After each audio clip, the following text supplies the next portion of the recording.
యేసుక్రీస్తు ఘననామంలో చేరుకూడి వచ్చిన మీ అందరికీ నిండు వందనాలండి. వాక్య భాగంలోకి వెళదాం. సమయం చాలా విలువైంది, ఘనమైంది. సమయాన్ని మనం నిర్లక్ష్యంగా పోగొట్టుకుంటే దేవుని సన్నిధిలో ఉన్నా కూడా ఆయన ప్రసన్నతను మనం అనుభవించకుండానే వెళ్ళిపోతాం.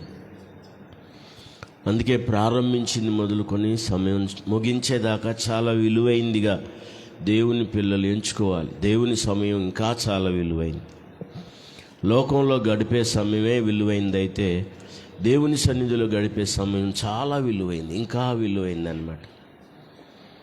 1000 దినాలు భక్తిహీనుల గుడారంలో నివసించటం కంటే దేవుని మందిరావరణంలో ఒక దినము గడుపుట ఎంతో శ్రేష్టం. అంటే 1000 దినాలు ఎక్కడా, ఒక దినం ఎక్కడా?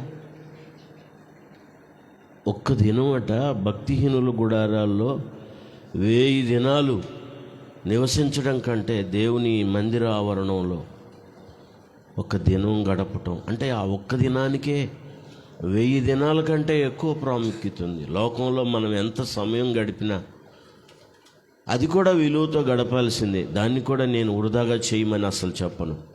ఏ సమయమైనా సమయమే, కానీ దేవుని సమయం అంతకంటే చాలా విలువైంది. 2 చేతులు ఎత్తి స్తోత్రం చెప్పండి. ఒకవేళ ఒకళ్ళిద్దరు నీకంటే ముందుగా వెళ్తే వాళ్ళని చూసి నొచ్చుకోకు.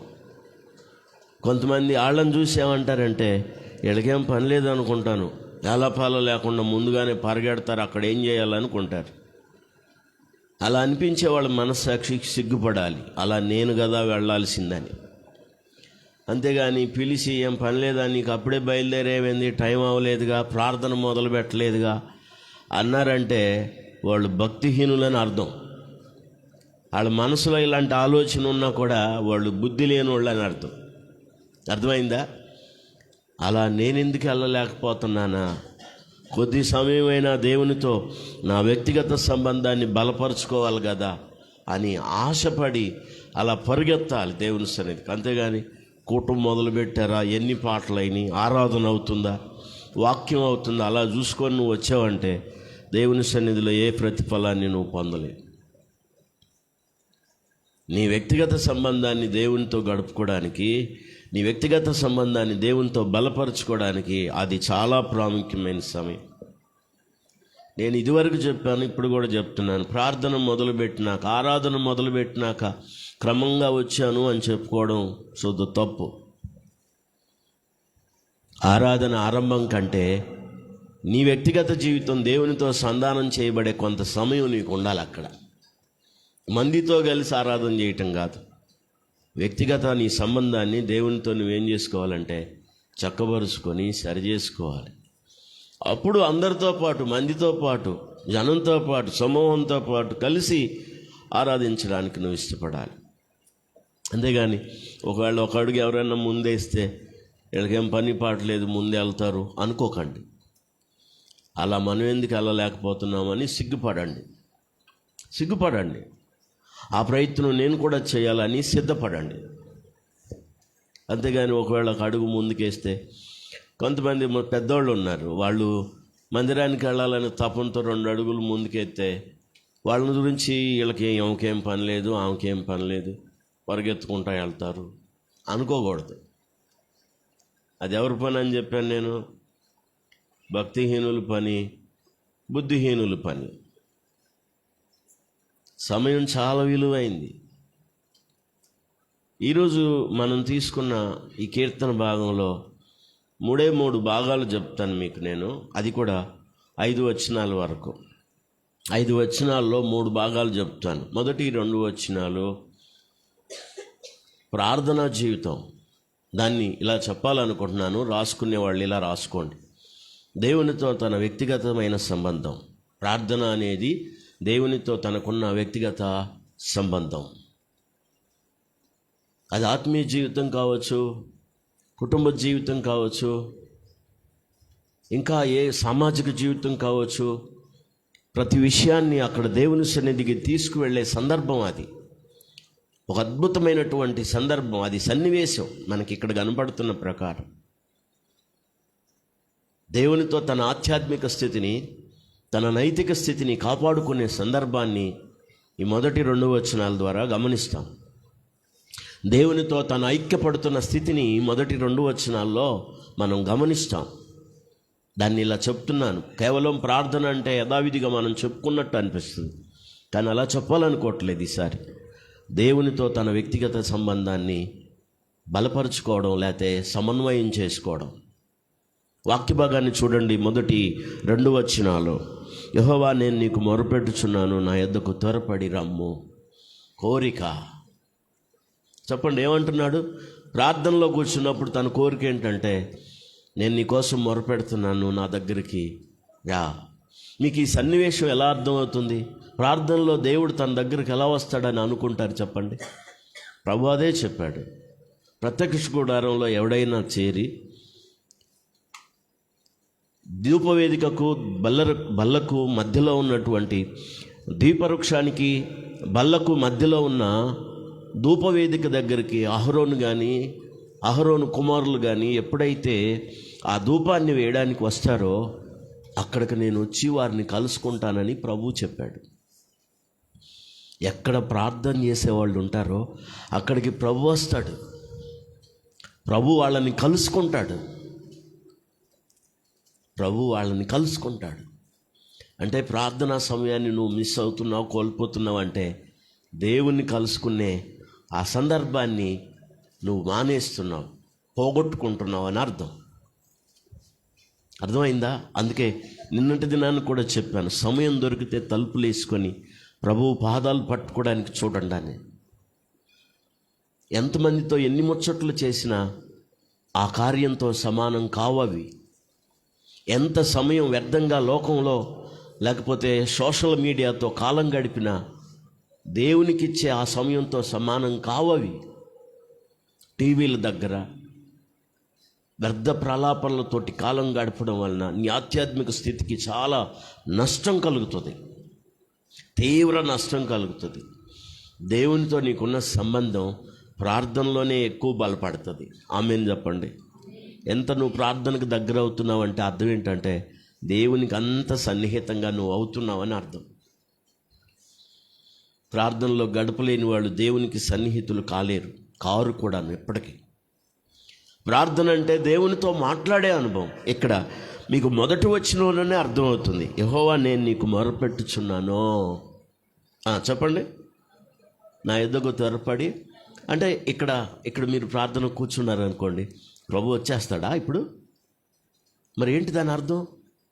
ఎక్కడ ప్రార్థనలో కూర్చుంటే వారు దేవుని సన్నిధిని, ఆయన యొక్క ప్రత్యక్షతను, ప్రసన్నతను అనుభవిస్తారు. స్తోత్రం చెప్పండి. సువార్త భాగాల్లో శిష్యులు అడిగారు, మాకు ప్రార్థన నేర్పవా ప్రభా అని. ఆయన ప్రార్థన నేర్పేటప్పుడు ఈ విధంగా చెప్పాడు, నువ్వు గదిలోనికి వెళ్ళి నువ్వు తలుపు వేసుకొని రహస్యంగా నువ్వు ప్రార్థన చేస్తున్నప్పుడు రహస్యమందు నిన్ను చూచి నీ తండ్రి నీకు ప్రతిఫలం ఇస్తాడు. స్తోత్రం చెప్పండి. లోకానికి నువ్వు దాగి లోకానికి కానరాకుండా ఎప్పుడైతే దేవుణ్ణి ఆశ్రయిస్తావో, దేవుని పాదాలు పట్టుకుంటావో, అప్పుడు దేవుడు నీకు ప్రత్యక్షం అవుతాడు. దేవుని ప్రసన్నత నువ్వు చూస్తావు. లోకంతో నువ్వు కనబడ్డంత కాలం, లోకంతో నువ్వు కాలం గడిపేంత కాలం ప్రభు ప్రసన్నతను కానీ ప్రభు ప్రత్యక్షతను కానీ నువ్వు చూడలేవు. ఇంపాసిబుల్ అన్నమాట. సమయం దొరికితే తలుపులేసుకో. ఒకవేళ మోకరించలేని పరిస్థితి అనుకొని బలహీనతలను బట్టి కుర్చీలో కూర్చొని చేయి, పండుకొని చేయి. అస్సలు లేవలేని పరిస్థితి అయితే, నేను అసలు కూర్చోలేకపోతున్నాను అంటావా, పండుకొని మొరపెట్టు తలుపులు వేసుకొని. అసలు నేను కూర్చోలేని పరిస్థితి నాదని చెప్పు, మోకరించలేని పరిస్థితి నాదని చెప్పు. దేవుడికి అన్నీ తెలుసు. ఆమేన్ చెప్పండి. ఎన్ని తెలుసు? పోయినసారి వారంలో నేర్చుకున్నాం కదా, నేను కూర్చుండుట లేచుట అన్నీ బాగా ఎరిగేవాడిని. ఆయనకు అన్నీ తెలుసు. నువ్వేం బాధపడద్దు, భయపడద్దు. ఈ మొదటి 2 వచనాలు మీరు చూడండి. నా యొద్దకు త్వరపడి రమ్ము, నేను మొర్రపెట్టగా నా మాటకు చెవియొగ్గు. అందరు నా వైపు చూడండి. మన మాట ఎంత దూరం వినపడుతుంది అనుకుంటారు మీరు ఒకవేళ అరిశారో కేకేశారో అనుకుంది, మీ మాట ఎంత దూరం వినపడుతుంది? చెప్పాలి. కొన్నిసార్లు మన మాట వినబడుతున్నా వినపడినట్టు నటించేవాళ్ళు ఉంటారు, తెలుసు వీళ్ళకి వాళ్ళనే పిలుస్తున్నారని, కానీ పలకరు. అలాంటి వాళ్ళు మన సంఘంలో లేనందుకు స్తోత్రం చెప్పండి. అవతల చెబుతుంది నిన్నే పిలుస్తుందని, కానీ కన్ను కూడా ఇట్ట కూడా చూడదు. అంత గర్విష్టి వాళ్ళు ఉంటారు. అలాంటి వాళ్ళు ఇక్కడ లేనందుకు స్తోత్రం చెప్పండి. నిజమని తెలుసు వాళ్ళకి, తన్నే పిలుస్తుందని తెలుసు, కానీ తల కూడా తిప్పరు. అవతల వ్యక్తి చెప్తుంది ఇగో పిలుస్తుంది నిన్నే అన్నా కూడా తిప్పరు. ఎందుకు అంత కుయుక్తి? అసలు మీరు దేవుని బిడ్డలు ఎలా అవుతారు చెప్పండి? దేవుని పిల్లలు ఎలా అనిపించుకుంటారు మీరు? వాక్యం ఏమన్నా అర్థమవుతుందా? అసలు వాక్యం మనసులో పనిచేస్తుందా? ఎంత గర్వహృదయం అది, ఎంత అవిధేయత స్థితి. ఇక్కడ నేను చెప్పాలనుకుంటున్న మాట ఏంటంటే, మన మాట ఒకవేళ వినబడింది అంటే ఎంత దూరం వినబడుతుంది మీరు అర్థం చేసుకోండి. తను మాట్లాడుతున్న మాట వినే అంత దగ్గరలో ప్రభువు ఉన్నాడు అక్కడ. హల్లెలూయా. అర్థమైందా మీకు?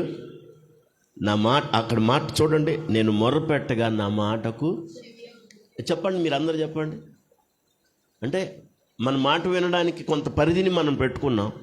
కొన్నిసార్లు నేను ఇంట్లో నుంచి కేకేస్తే బయట వాళ్ళకి వినపడదు. ఏడో కాదు, నా గదిలో ఉండి కేకేస్తే కొన్నిసార్లు వీళ్ళకి వినపడదు. వాళ్ళ పనులు వాళ్ళు ఉంటారు. మీకు అర్థమవుతుందా? ఇంత దగ్గరున్న వాళ్ళకే వాళ్ళ పనిలో వాళ్ళు ఉండటం వల్ల వినపడకపోవటం, తర్వాత వాళ్ళు ఇంకొకరితో మాట్లాడుతూ ఉండటం వల్ల అది గ్రహింపుకు రాకపోవడం. కానీ దేవుని దగ్గర మాట్లాడే తన మాట, కీర్తనకారుడు ఏమంటున్నాడంటే, నేను మొరపెడుతున్నాను, నా మాటకు నువ్వేం చేయాలి అంటే, ఎక్కడున్నాడు ఇప్పుడు ఆయన? నోట్లో నుంచి మాట రాకతలకి దేవుడు చెవియొగ్గడానికి సిద్ధంగా ఉన్నాడంట చెప్తున్నాడు. మీకు అర్థమైందా? మనుషులు తమనే పిలుస్తున్నారని తెలిసినా పలకరు మనుషులు, కానీ దేవుడు నువ్వు మాట్లాడుతూ ఉంటే వినడానికి సిద్ధంగా ఉంటాడు ఆయన. స్తోత్రం చెప్పండి. ఇశ్రాయేలీలు వాళ్ళ బానిసత్వంలో ఉండి వారు మొరపెట్టినప్పుడు వాళ్ళ మూలుగులు దేవుడు విని దావీదు కోరుకున్నట్టుగా దిగి వచ్చాడండి.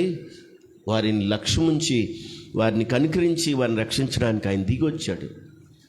అదే కోరుతున్నాడు, నువ్వు రావాలి నాయనా నా దగ్గరికి. ఈ పరిస్థితుల్లో నువ్వు రావాలి. తన వ్యక్తిగత సంబంధం ఎంత బలంగా ఉందో చూడండి దేవుని దగ్గర. మనుషులతో కంటే మన సంబంధం దేవుని దగ్గర ఉంటే బలంగా చాలా ఆశ్చర్యకరంగా కార్యాలు జరుగుతాయి మన జీవితాల్లో. అద్భుతాలంటే ఏంటో నువ్వు చూస్తావు. అప్పుడు దేవుని ప్రసన్నత నిత్యం అనుభవిస్తావు నువ్వు. ఈ మాట మనం గమనించామా? ఒకసారి అందరు చూడండి. మొదటి వచనం, యెహోవా నేను నీకు మొరపెట్టుచున్నాను, నా యొద్దకు త్వరపడి. అంటే మోకరించడానికి తను దేవుని సన్నిధిలో కూర్చొని మొరపెడుతుంటే అక్కడికి రావాలని కోరుకుంటున్నాడు. త్వరగా రా అంటున్నాడు. మీరు పిలవండి, వచ్చేస్తాడు ఆయన. ఎలా వస్తాడు తెలుసా? నువ్వు ప్రార్థనలో కూర్చొని మొరపెడుతుంటే ఆయన నీ దగ్గరకు వస్తాడు. ఆ అనుభూతి మనకు కావాలండి. ఆ అనుభూతిలోకి మనం వెళ్ళాలి. నేను ప్రార్థనలో కూర్చుంటే ప్రభు నా దగ్గరకు వస్తాడు. కీర్తనకారుడు చెప్తుంది అదే, నేను మొరపెడుతున్నాను, మొరపెట్టే నా దగ్గరకు నువ్వు త్వరపడి రావాలి. వచ్చి నువ్వేం చేయాలంటే, నేను నా నోట్లో నుంచి ఏ మాట చెప్తున్నానో ఆ మాటకు నువ్వు చెవి యొగ్గాలి. చప్పట్లు కొట్టి స్తోత్రం చెప్పండి. అలాగ జరుగునుగాక అన్నవాళ్ళు స్తోత్రం చెప్పండి గట్టిగా.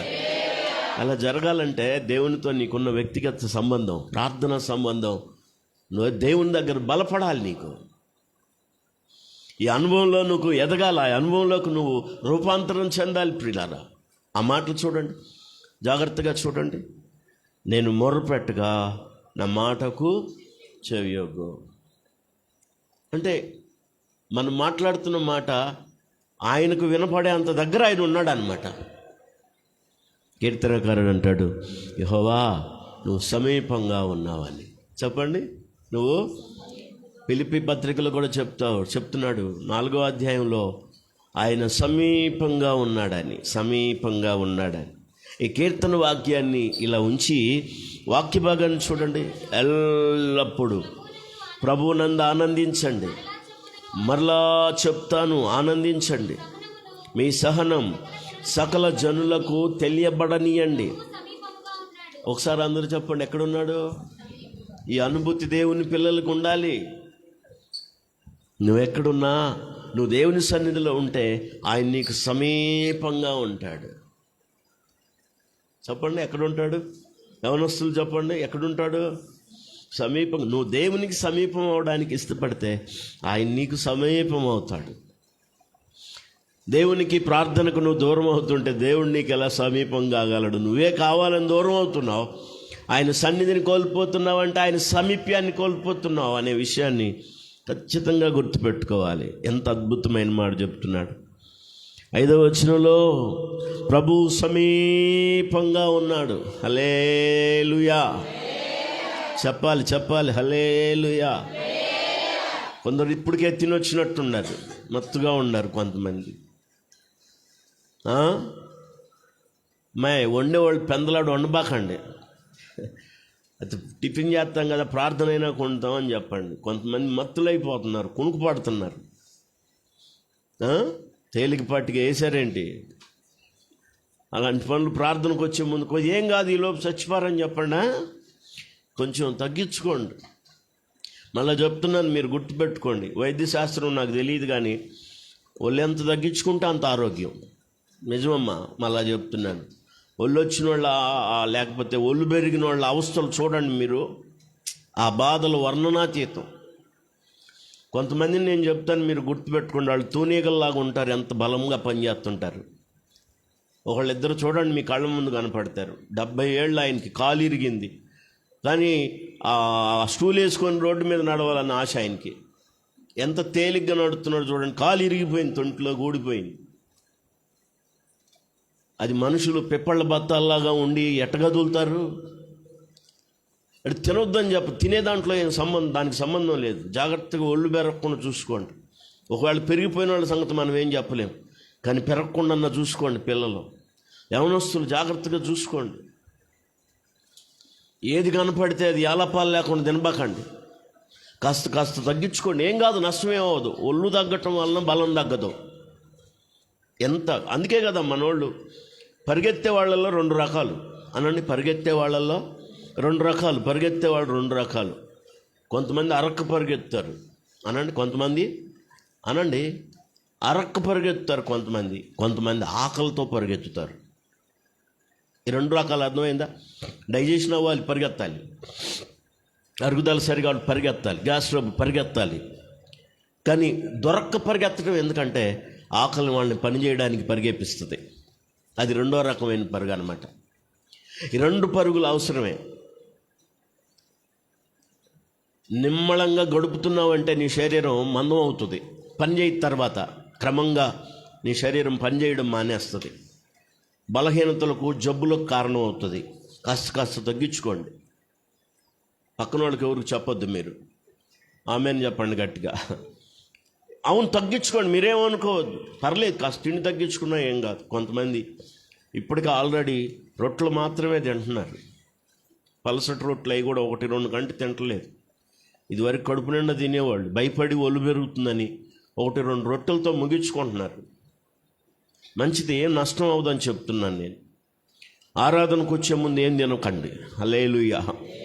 కొంచెం ఒకవేళ ఉండలేకపోతే, ఏదైనా షుగర్ జబ్బులు, బలహీనతలు ఉంటే తినండి, కానీ నిద్రపోకండి. హల్లెలూయా. పాస్టర్ గారు ఇలా చెప్పాడని మీరు కానీ తినకుండా వచ్చి ఇక్కడ పడితే నేనేం చేయలేను. ఎందుకంటే వాళ్ళు ఎక్కడ పడతారో తెలియదు. వాళ్ళకున్న బలహీనత అది. బీపీ తలదిప్పుతుంది, షుగర్ కొంచెం నీరసానికి తీసుకొస్తుంది. కొంచెం తీసుకోండి, కానీ ఆ మత్తుతో నిద్రపోవద్దు. హల్లెలూయా. మనం వాక్య భాగంలో 2వ మాట గమనిస్తాం. చూడండి, ప్రభు సమీపంగా ఉన్నాడని చెప్తున్నాడు కీర్తనాకారుడు. అపోస్తలుడైన పౌలు కూడా చెప్తున్నాడు, ఓ పిలిపిల్లరా, ప్రభు సమీపంగా ఉన్నాడు అని చెప్తున్నాడు. 2వ వచనంలో నా ప్రార్థన ధూపం వలె. నెహల్ లోపలరా. నా ప్రార్థన ధూపం వలె. రా, కాసేపు ఉంటాం, మళ్ళీ రేపు స్కూల్కి వెళ్తాం, అటు తిరుగుతున్నావు. నా ప్రార్థన ధూపం వలె నేను చేతులెత్తుట సాయంకాలపు నైవేద్యం వలె నీ దృష్టికి అంగీకారమగునుగా. 2 చేతులు ఎత్తి స్తోత్రం చెప్పండి. మన ప్రార్థన ఎప్పుడు కూడా ధూపంలాగా. ధూపం అంటే పొగ. చెప్పండి, ధూపం అంటే పొగ. లేకపోతే ధూపద్రవ్యంతో వచ్చేటువంటి సంభాళితమైన సువాసనతో కూడినటువంటి వాయువు, పొగ, సంభారం, లేకపోతే మీకు ఎలా చెప్పాలి, సాంబ్రాణి వేస్తే వస్తుంది కదా ధూపం, దాన్నే ధూమం, ఆ పొగ. నువ్వు చేసే ప్రార్థన అలా దేవుని సన్నిధికి వెళ్ళాలంట, ఆకాశానికి వెళ్ళాలి, ప్రభు దగ్గరికి వెళ్ళాలి. అలా ధూపం నీ నోట్లో నుంచి రావాలి. దేవుని సన్నిధిలో ధూపం వేయాలి నువ్వు. ప్రార్థన అనే ధూపం. నేను ప్రార్థన చేయుట నా ప్రార్థన సాయంకాలపు నైవేద్యము వలె, నా ప్రార్థన ధూపము వలె నీ దృష్టికి అంగీకారం అగునుగాక.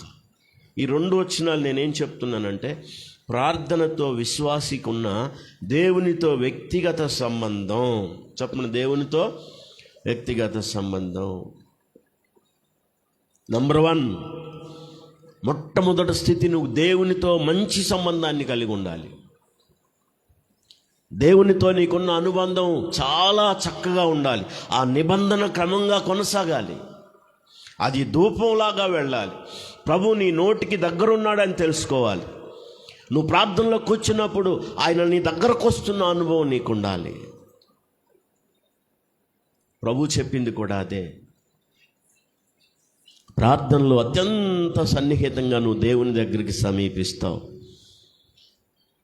తన వ్యక్తిగత సంబంధాన్ని దేవునితో బలపరచుకోవడానికి ఇది చాలా ఎంపికైన సమయం అన్నమాట. చాలా విలువైన సమయం, ప్రార్థనా సమయం.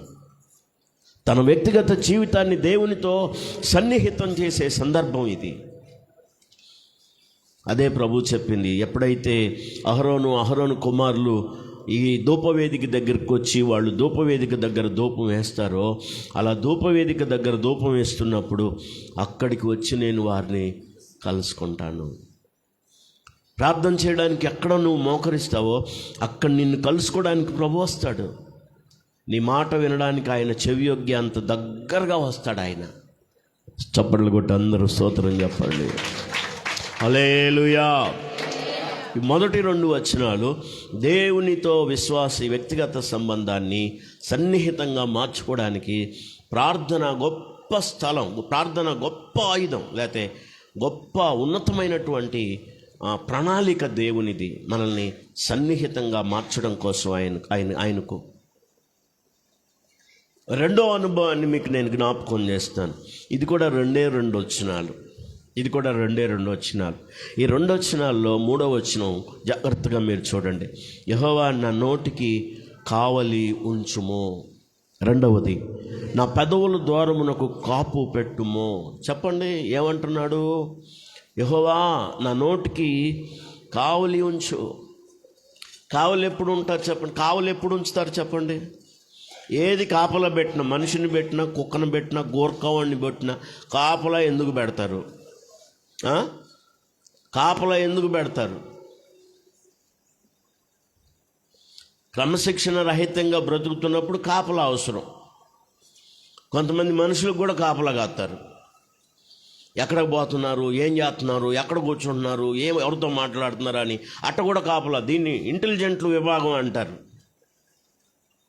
కొంతమంది ఇలాంటి, ఎట్లా చెప్పాలి మీకు నేను, డిటెక్టివ్లను పెట్టుకుంటారు కొంతమంది.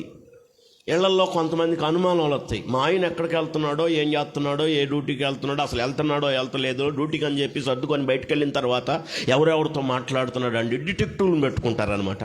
అది వాళ్ళ కాపలా. అలాంటి వాళ్ళు మన ప్రాంతంలో లేనందుకు స్తోత్రం చెప్పండి.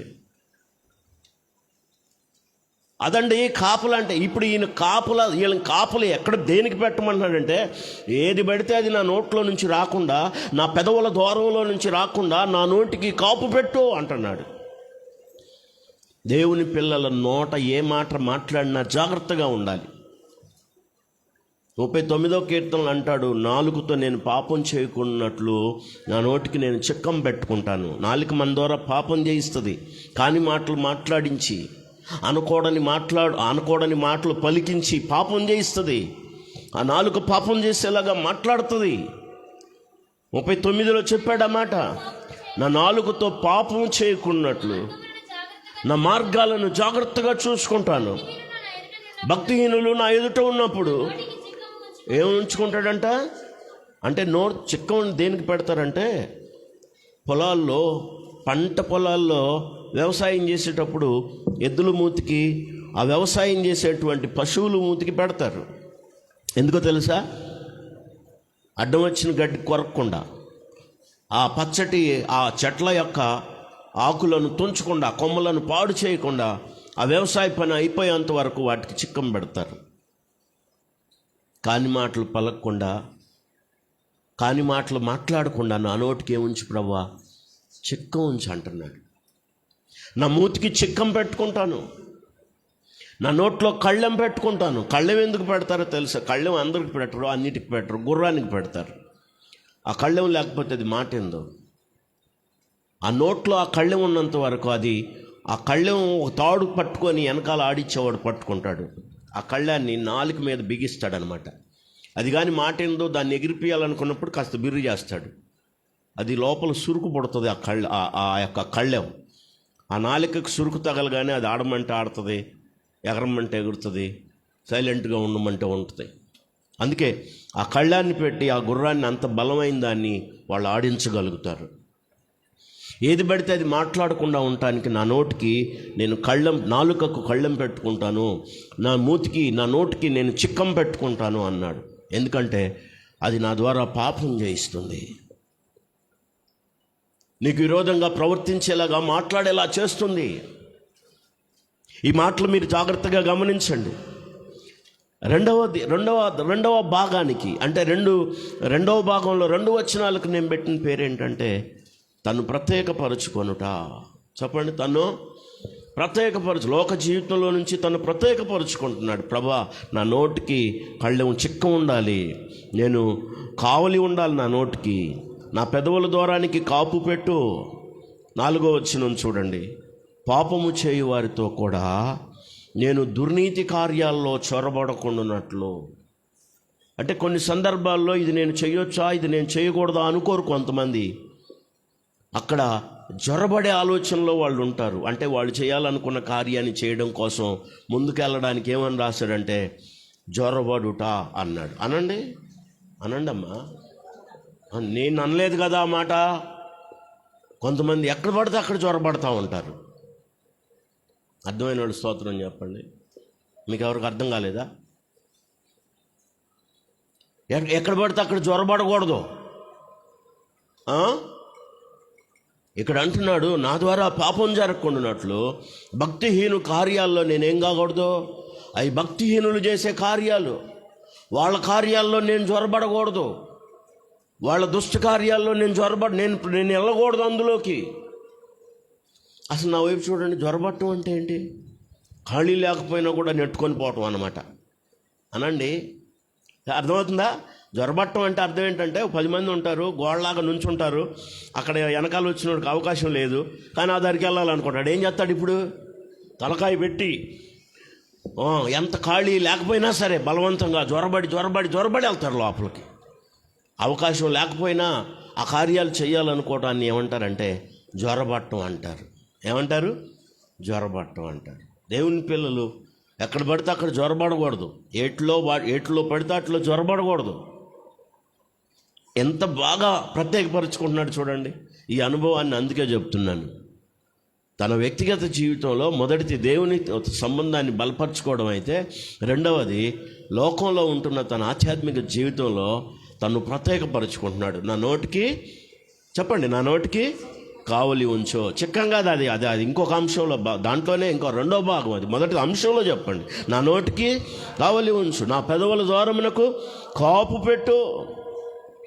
పెట్టు అంటే అట్లగాడ గాల్చి పెట్టమంటారుగా. ఇది పెడితే మాట్లాడకుండా కొన్నిసార్లు మీకు ఎప్పుడన్నా అన్నారు చెప్పండి? ఆ బుద్ధి రావడం కోసం కాపు పెట్టడం అంటే అది. ఏ పడితే మాటలు చిన్నప్పుడు మాట్లాడేటప్పుడు పెద్దోళ్ళు అంటుంటారే, అట్లకాడ కాలు వాడి మూతి మీద పెట్టాలి. అలా నా నోటికి కాపు పెట్టు ప్రభా. మాట్లాడకూడనివి నేను మాట్లాడకూడదు.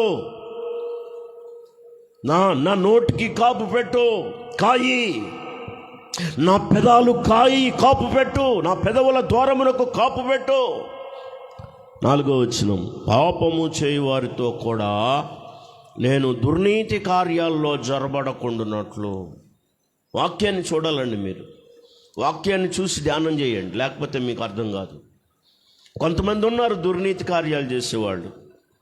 వాళ్ళ యొక్క ఆ దుర్నీతి కార్యాల్లో ఏం చేయడానికి, పాపము చేయడానికి నేను జొరబడకుండునట్లు అంటున్నాడు. అనండి, జొరబట్టం అంటే ఏంటి? నేను వివరం చెప్పాను కదా. అవకాశం లేకపోయినా కూడా ఎట్లో కొట్ల దాంట్లోకి వెళ్ళడం, ఆ కార్యాల్లో పాల్గొనడం. అవకాశం నా వైపు చూడండి, నిర్బంధం ఉంది అక్కడ. అనండి, ఏముంది? వెళ్ళే అవకాశాలు లేవు, కానీ ఎట్లాగైనా వెళ్ళే ప్రయత్నం చేయటమే జొరబట్టం అంటే. మాకు అర్థమైంది అన్నవాళ్ళు స్తోత్రం చెప్పండి. మళ్ళీ చెప్తాను, అర్థం కాకపోతే మీరు సైలెంట్గా ఉంటే 4 సార్లు అయినా చెప్తాను నేను, ఎందుకంటే మీకు అర్థం కావడం కొరకే కదా నేను చెప్పాలి. ఏమాత్రం అవకాశం లేదు అక్కడ. జ్వరబడి వెళ్ళాలనుకోవటమే, మనం చేయాలనుకున్న పని చేయాలనుకోవటమే అక్కడ జ్వరబట్టం అనే అర్థం. భక్తిహీనులు ప్రభువా నీకు విరోధంగా చేసే పాపకార్యాల్లో నేను జ్వరబడకూడదు. చెప్పండి, ఇది ప్రత్యేకమైన జీవితం అంటే. లోకంలో ఉన్న మనం ప్రతిరోజు మనల్ని మనం ఏం చేసుకోవాలంటే ప్రత్యేకపరుచుకోవాలి. ఆమేన్ చెప్పండి. ఎక్కడ? ఆ అవినీతి కార్యాల్లో, దుష్కార్యాల్లో, పాపకార్యాల్లోకి ఏం కాకూడదు, జ్వరపడకూడదు.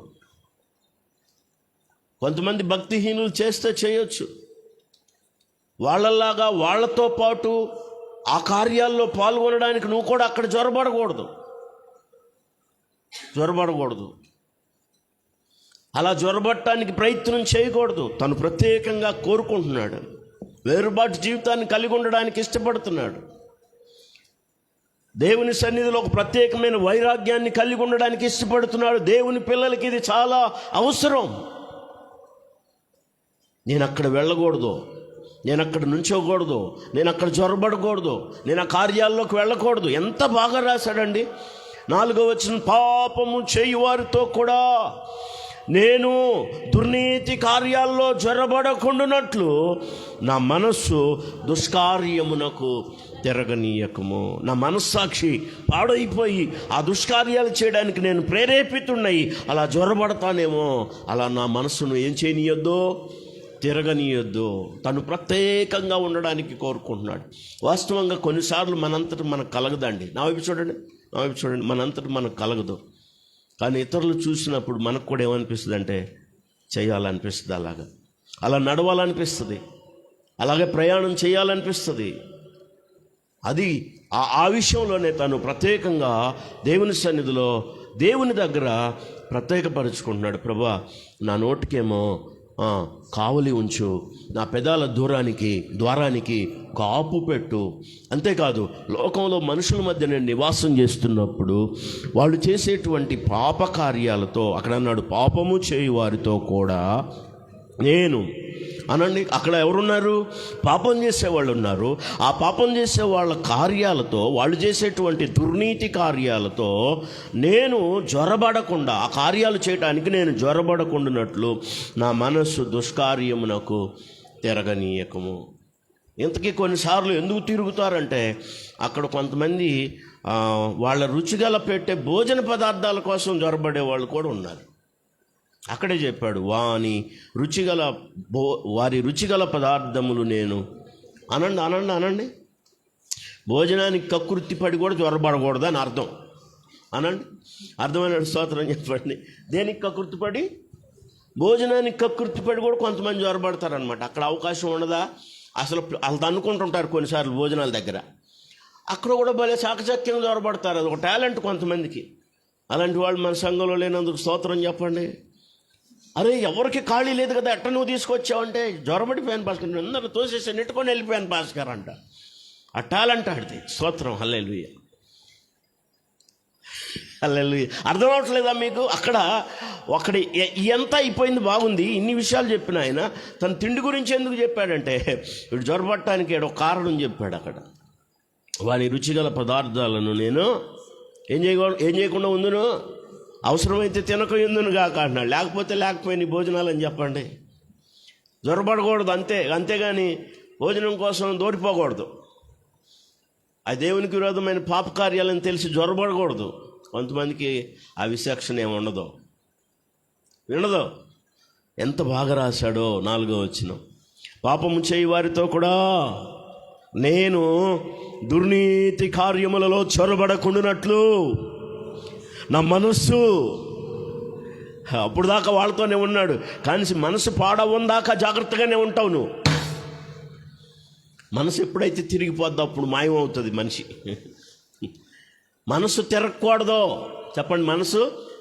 నీ మనసు తిరిగిపోకూడదు. అలా తిరిగిపోకుండా చూసుకోవాలి. మనుషుల మధ్య మనం ఉంటాం, లోకంలోనే ఉంటాం, పాపం చేసే వాళ్ళ మధ్య ఉంటాం, కానీ మన మనసు అక్కడ తిరిగిపోకుండా చూసుకోవాలి. నా మనసు అలా తిరగనీయొద్దు ప్రభువా. ఈ ప్రత్యేకమైన జీవితాన్ని దేవుని పిల్లలు కోరుకోవాలి. ఈ వేరుబాటు జీవితాన్ని కోరుకోవాలి. కొరింథీయులకు రాసిన పత్రికలో అపోస్తలుడైన పౌలు ఒక రకమైన విశ్వాసులకి బోధ చేస్తూ బాధతో చెప్పిన మాట, విశ్వాసులకు బోధ చేస్తూ బాధతో చెప్పిన మాట, మీరు లోకస్తులతో పాటు అన్యజనులతో పాటు మీరు ఏకమవ్వద్దు, వాళ్ళతో అలా కలిసిపోకూడదు, మీరు ప్రత్యేకంగా ఉండాలి. 6వ అధ్యాయం కొరింథీయులకు రాసిన 2వ పత్రిక 6వ అధ్యాయం దయచేసి 18వ వచనం. మనము జీవము గల దేవుని ఆలయమై ఉన్నాము, అందుకు దేవుడు ఇలా సెలవిచ్చుచున్నాడు, నేను వారిలో నివసించి సంచరింతును, నేను వారి దేవుడునై ఉందును, వారు నా ప్రజలయుందురు, కావున మీరు వారి మధ్య నుండి బయలువెడలి. అందరూ చెప్పండి, ఎలా ఉండాలంట? లోకంలో మనం ఉన్న లోక కార్యాల్లో పాల్గొనకుండా, పాప కార్యాల్లో పాల్గొనకుండా, దుష్కార్యాల్లో పాల్గొనకుండా, జొరబడకుండా, ప్రభువా నన్ను ప్రత్యేకపరచు అని భక్తుడు కోరుకుంటున్నట్టుగా, ఇదిగో భక్తుడైన అపోస్తలుడు చెప్తున్నాడు, మీరు ప్రత్యేకంగా ఉండండి. ఎందుకు? అపవిత్రమైన దానిని ముట్టకూడని ప్రభువు చెప్పుచున్నాడు. మరియు నేను మిమ్మల్ని చేర్చుకొందును, మీకు తండ్రినయ్యుందును, మీరు నా కుమారులను కుమార్తెలనై ఉంటారు, సర్వశక్తి గల దేవుడు చెప్పుచున్నాడు. అందరూ స్తోత్రం చెప్పండి. ఎలా ఉండాలని? ప్రత్యేకంగా ఉండాలని. ఆ ప్రత్యేకతను కోరుకుంటున్నాడు భక్తుడు. ప్రభువా నా నోటికి కాపులా ఉండాలి, నా పెదాల ద్వారానికి కాపు పెట్టు. ప్రజల మధ్య నేను ఉన్నప్పుడు పాపం చేసి దుష్కార్యాల్లో, దుర్నీతి కార్యాల్లో జొరబడుతున్నటువంటి వాళ్ళ మధ్య నేను జొరబడకుండా నా మనస్సు దుష్కార్యమునకు తిరగనీయొద్దు. దానికోసం వాళ్ళ రుచిగల పదార్థాలను నేను తినకపోదును. హల్లెలూయా. ఎంత మంచి భోజనాలైనా సరే స్తోత్రం అని చెప్పండి. ఏం చెప్పట్లేదు. అది ఎంత మంచి భోజనం అయినా సరే ఎలా చెప్పాలి మీకు నేను? కొంతమంది భోజనానికి పడిపోతారు కదా. ఒక పూట కూటి కొరకు ఏసావు తన జ్యేష్ఠత్వాన్ని అమ్ముకున్నాడు. ఒక పూట కూటే, ఒకరోజు అన్నం, ఒకరోజు భోజనం. ఆ రోజు యాకోబు వంటగదిలో చేరి చిన్నప్పటి నుంచి వంటగదిలో వాళ్ళ అమ్మ దగ్గర తిరిగేవాడంట. అమ్మ దగ్గర తిరిగి కొడుకులు జాగ్రత్త. కలగూర వంట నేర్చుకున్నాడు. అమ్మ కొడుకు అంటారుగా. ఎవరి కొడుకు? అమ్మ కొడుకు. నాన్న కొడుకు ఏసావు వేటాడి తిరిగి అరణ్యంలో ఉండేవాడు. అప్పుడప్పుడు ఇంటికాడ కనపడేవాడు. ఎప్పుడు అరణ్యంలో తిరిగేవాడు ఏసావు. కానీ అమ్మ కొడుకు యాకోబు. అక్కడ రాయబడి నా కుమారుడా అంటదామా. ఇంతకేం చేసేవాడు? అమ్మ దగ్గర గుడారంలోనంట సాధువై ఉండేవాడంట యాకోబు. మెలకుండా మౌనంగా ఉండేవాడు. అమ్మ చుట్టూ తిరిగేవాడు. వంటకాలు నేర్చుకున్నట్టున్నాడు బాగా. ఆ రోజు చిక్కుడుగాయల కూర వేపుతున్నాడు. లేకపోతే వంట చేయటం ఎట్టొచ్చింది ఈయనకి చెప్పండి? అమ్మ దగ్గర ఎక్కువ కాలం గడిపి అమ్మ చేసే పనులన్నీ చూసినట్టున్నాడు. వంటకాలు ఎలా? ఈయనకి చిక్కుడుకాయలు లేపడం ఈయనకేం పని? మీరు అన్నట్టు ఒకవేళ సహోదరులు అయితే ఇంట్లో అమ్మ చూసుకోవాలి, కానీ ఈయన ఏపుతున్నాడు. ఎర్రగా కనపడ్డాయి. అడవిలో నుంచి వచ్చాడు. బాగా కడుపులో ఆకలి అవుతుంది, బాగా ఆకలి అవుతుంది. తిరిగి వచ్చాడు ఎండకి. ఏమి దొరకలే ఆయనకి. ఇంటికి వచ్చే తలకి తమ్ముడు మంచి వాసన వచ్చేలాగా ఏపుతున్నాడు. ఎర్రగా ఉందంట. అది ఎట్టుంది? బాగా ఏగినట్టుంది. ఎర్రగా ఏపమంటారే అట్ట ఎర్రగా దూరగా ఎర్రగా వచ్చేటట్టు ఏపాడు బాగా. అది చూడగానే ఏసావు కాసి పుట్టింది. ఏయ్ తమ్ముడా, నీ చిక్కుడుగాయల కూర కాస్త పెడతావా, నాకు ఆకలి అవుతుందంటే ఆయన అన్నాడు, నీ జ్యేష్ఠత్వం నాకు ఇస్తావా అన్నాడు. అరే చచ్చిపోయా, నాకెందుకురా ఇప్పుడు చచ్చిపోయేలా ఉన్నాను ఆకలికి, నీ చేస్తత్వం అంటే ఆయన అన్నాడు, ప్రమాణం చేయి, నిబంధన చేయి అన్నాడు. ఊరకు మాట అంటే తప్పించుకునే అవకాశం, కానీ నిబంధన చేస్తే తప్పే అవకాశం లేదు. కాబట్టి ఆకలి అవుతుంది, నేను చచ్చిపోతాననే ద్వేయంతో, ఆ బాధ లేకపోతే ఆ ఉద్దేశంతో ఏశావు యాకోబు ప్రమాణం చేశాడు, నా జ్యేష్ఠత్వాన్ని నీకు ఇస్తున్నాను, దాని ప్రతిఫలంగా నేను చిక్కుడుగాయల కూర తీసుకుంటున్నాను, సరి సమానం చెల్లు అన్నాడు. దేవుడు ఆమేన్ అన్నాడు. అక్కడ చెప్పండి, ఏమన్నాడు? మనుషులతో చేసుకుంటే నువ్వు అనుకుంటున్నావు ఇంతటితో అయిపోద్ది, లేదు లేదు, దేవుని దగ్గర చెప్పినట్టే నిబంధన ప్రమాణం చేశాడు మనిషి దగ్గర, కానీ దేవుడు దానికి ఆమేన్ అన్నాడు. తదాస్తు. మీరు కానీ ఎవరినైనా శాపనార్థాలు పెట్టి నాశనం అయిపోయిన దేవుడు తదాస్తు అంటాడు. ఎవరిని భర్తను కానీ లారీ గుద్దాలి, బస్సు కింద పడాలి అని ప్రార్థన చేయబాకండి. కొంతమంది ఇదే ప్రార్థన చేస్తున్నారంట ఆ మధ్య, నాకు తెలియదు. ఒక లారీ అన్న కుదరట్లేదు ఈ సన్నాసివాడిని, వీడి బాధ నేను పడలేకపోతున్నాను. అలాంటి వాళ్ళు మన సంఘంలో లేకపోదురు గాక. మీదటికి ఎవరో ప్రార్థన చేశారంట, నాకు తెలియదులేమ్మా, మీరు చెప్పే కదా నాకు తెలిసేది. అదే గొడవ. అసలు బయటకు జరుగుతున్న గొడవ ఏంటంటే, ఇక్కడ అనుకున్న విషయాలు పాస్టర్ గారి దగ్గరికి అలా వెళ్ళినాయి. ఆ సమస్య అసలు అక్కడే వస్తుంది. ఇక్కడ అనుకున్న విషయాలు అక్కడికి వెళ్ళి, మీరు చెప్పకపోయినా నాకు తెలుసు. మరి నాకెట తెలుసు అక్కడెవడో లారీలో గుద్దాలి, ఆడు చావాలి అని కోరుకుంటున్న విషయం? ఎవరు చెప్పారు నాకు? వస్తూ ఉంటాయి. మీకు తెలుసా, మనం మాట్లాడుకునే మాటలంట ఆకాశ పక్షులు పక్క నుండి కొంచిపోతాయంట, తీసుకొని పోతాయి. అందుకే పెద్దోళ్ళు అన్నారు, చెవులు గోళ్ళకు ఉంటాయి అంట. ఏటికి? నువ్వు చెవులు కోరుకో, ఏమన్నా మాట్లాడు, అది బయటకు రాదని అనుకో, కానీ తెల్లారిపాటికి మనకంటే ముందు నిద్ర లేచి కొక్రోకో అంటది. అది తెల్లారక తల్లికి. మనమేమో రాత్రి చెప్పుకున్నాం, తెల్లారిపాటికి చెవులు కోరుకుంటాం. అరే రాత్రి కదా మనం చెప్పుకున్నాం, అప్పుడు ఎవరు వినలేదు, ఎవరు చూడలేదు అంటే తెల్లారిపాటికి ఊరంతా గొప్ప గొప్ప ఉడుకుతూ ఉంటుంది. ఎవరు నోట్లో పడ్డ అదే మాట, ఎవరు చెవిలో పడ్డ అదే మాట. ఎప్పుడన్నా అర్థమైందా మీకు? ఎప్పుడన్నా అనుభవించారా? అరే రాత్రి మనం చెప్పుకుంటే ఇంతలోకి మరి జనానికి తెలవటం కాకుండా పాస్టర్ గారి నోట్లోకి వెళ్ళింది ఖాళీ ఇక. అది ఫిక్స్ అయిపోయారు కొంతమంది. అయినా ఎవరు చెప్పకపోతే పాస్టర్ గారికి ఎట్ట తెలిసింది అనేది ఒక పెద్ద డిస్కషన్. ఇప్పుడు ఎట్టయినా తెలుస్తాయి. లోకం అంతటికి కూడా ఎక్కువ తెలిసింది, నాకు పాస్టర్ గారికి తెలియకుండా ఎట్టుంటుంది? నేను చెప్పాలంటే ఈ మధ్య ఒక బ్రదర్ అన్నాడు, పాస్టర్ గారు ఏదన్నా విషయం తెలిస్తే మీకే ముందు తెలియాలన్నాడు. అదేంటి? నన్ను అడిగాడు, అయ్యా నాకు తెలియలేదు ఆ విషయం, మరి నాకేమో చెప్పకపోతారంటే, పాస్టర్ గారు మీరేమనుకోబాకండి, ఏదన్నా ఒక విషయం లోకంలో అందరికీ తెలిసేదానికంటే ముందు మీకే తెలియాలన్నాడు. ఎట తెలుస్తుంది? ఒక సందర్భం చెప్పనా? రాజుగారు అంటున్నాడు, ఒరే మనలో ఏ వైపుకి యుద్ధానికి వెళ్ళి శత్రువులతో యుద్ధం చేయాలన్నా ఎదురొస్తున్నారు వాళ్ళు. ఎట్టొస్తున్నారా? మనలో ఎవడన్నా మనం ఇక్కడ ఆలోచించి చెప్పుకునే మాటలన్నీ రాత్రికి రాత్రి తీసుకెళ్తున్నారు, ఎవడన్నా చెప్తున్నారా ఏంది అని అడిగాడు రాజు. అక్కడ ఉన్న ఒకడు అన్నాడు, అయ్యా మనలో ఎవరు శత్రురాజుల పక్షంగా చేరి మీ రహస్యాలు వాళ్ళకి చెప్పట్లేదు, వాళ్ళు మనం ఎటు బయలుదేరిన అటు వచ్చి యుద్ధం చేయడానికి. దానికి ఒక కారణం ఉంది. అక్కడ ఒక దైవజనుడు ఉన్నాడు. మీరు రహస్యంగా గోడల్లో మాట్లాడుకున్న విషయాలు కూడా దైవజనుడికి తెలుస్తాయి. ఆయన వాళ్ళకి చెప్తాడు, శత్రువులు ఇటు వస్తున్నారు, మీరు ఇటు వెళ్ళబాకండి, మీరు జాగ్రత్తగా ఉండని చెప్తాడు.